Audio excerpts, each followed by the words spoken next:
Hi, it's Fee here, the vegan health coach, and today I'm talking about whole foods. This is something that you may have heard of. I know I speak about it, whole food, plant-based whole food, whichever way around. And perhaps you are having a little bit of difficulty figuring out which is a whole food and which isn't. And so today I'm going to tell you which is which. So yes, I am reading from a script, and the reason being is that I don't have anyone standing behind me with a auto cue or teleprompter or anything like that, and I've got nothing sort of that where I can put anything to read. So I do work from a script, and that is so that I get all the information to you and so that you know where we're at. It is cold here in New Zealand too today, and so I am actually sitting in the sun. And we're trying to get a little bit of vitamin D. We've had a polar blast, they call it, hence the reason I've got a scarf on. Okay, so what is a whole food? A whole food is all the edible parts to a food that is eaten in its entirety. So for example, we're going to use an apple in my examples all through this. And so you take an apple and you eat the apple, that is the whole food. And no, you don't have to eat the seeds or the core. You don't have to eat that. You can if you want to, but you don't have to. Where you take the skin off, then it's no longer a whole food. So you eat the apple with the skin on, and that is it in its entirety. Because what happens is that the whole food works in synergy with all the different parts to it, and that's what gives it its healthy properties, and it's what makes it good for you, etc. So that is it means that it is a food that is not tampered with, and it is not processed. So I mean, obviously some foods you have to take the skins off, and I'm thinking of bananas in particular, but you can still eat the skin if you want to though. But but with an apple as the example, once you take the skin off, you've tampered with it, and it's no longer a complete functioning food. It's still good for you, don't get me wrong, but it doesn't have the whole synergy going on that it would normally do. Now, all plant food, and being the vegan health coach, obviously I am going to be promoting plant-based whole foods. And so the beauty of plant-based foods is that it has fiber in it, and this is important.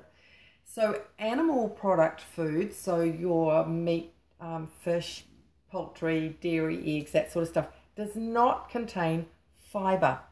And it is the fiber that kind of works so that it prevents the quick absorption of sugar and fat.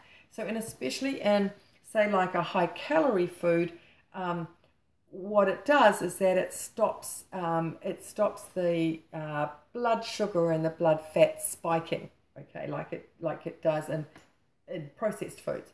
So they did a study, and here we get back to the apple again.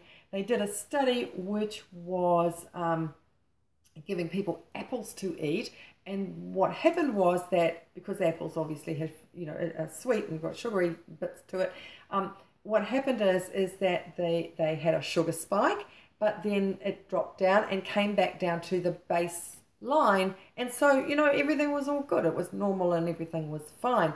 There was no side effect or ill effect at all. But once they actually processed that apple and turned it into apple juice, they gave it to the people again, and it spiked as it would do, but then dropped way below the baseline, and that's kind of where the problems will start. So you might as well have given them just a fizzy drink, which is loaded with, a whole bucket load of sugar. So it applies to orange juice as well. So, what I'm trying to, get you to understand is that once you kind of like start taking, removing, doing anything with the food, then it can't work its healthy best. all right? This applies to calorie-dense foods as well. So, for example, you've got the olive, and I mean, I love olives. It took me a long time, but I fell in love with them. Olives on their own, beautiful, not a problem whatsoever. However, once you turn it into an olive oil, and it doesn't matter if it is extra virgin and cold pressed, etc., it's not so good for you because you have taken away that synergy effect. And so it's not as good for you. That doesn't mean to say that you can't have olive oil. I personally still, still have olive oil, not a problem. But I don't have it all the time, and that's the key. So as long as you are not having it all the time, you're okay. Now that gets me into these sort of like the grey areas of the different foods. And one in particular that I do get asked about is tofu, because people say, well, hey, listen, tofu's a process, and it is. But the difference with tofu is that it's still actually really good for you, even in its processed state. However, it's got about half the nutrients. So if you have a choice of, say, having tempeh and having tofu, then go for the tempeh, because that is the whole soybean which is fermented and put into the process of the tempeh, and it is much better for you, and the tofu will just have half the nutritional value of the tempeh. If you can't get tempeh, go with the tofu. Nothing wrong with that. And it's not like you're having tofu every day of the week, or you shouldn't be. So what you want to look at is having your plate full every day of the week, having your plate full of whole vegetables, and still having the fruits, but having them whole, having nuts, seeds, having lentils, beans, peas, that sort of thing, and having them in their whole state. And then you bring in the other things that are processed, and you have those just, sort of periodically. So nut butters are another thing. Don't have peanut butter every day of the week. You can have peanut butter or almond butter every so often, not a problem, but just not all the time. Nut milk, perfectly fine for you, even though it's in the grey area. So even though you've squeezed all the milk out of the nuts, it's still fine. It's not a problem. I have nut milk every day, so just a small amount, and it's okay. If you are reversing disease, then that's a whole nother ball game altogether. I am talking about being sort of like the preventative of disease, being healthy, aging gracefully, that sort of thing. So nut milk is best to make your own if you can, because then you have got control. And it's the same with nut butters. It's the same with anything. If you can make your own, then you have got control over what goes in it. Whereas store-bought, obviously there are things in there. There might be sodium, there might be sugars, whatever. There are other things in there that you have to be aware of. Now, the other area too that I get asked about is juices and smoothies. Which is best, and what are they like, etc.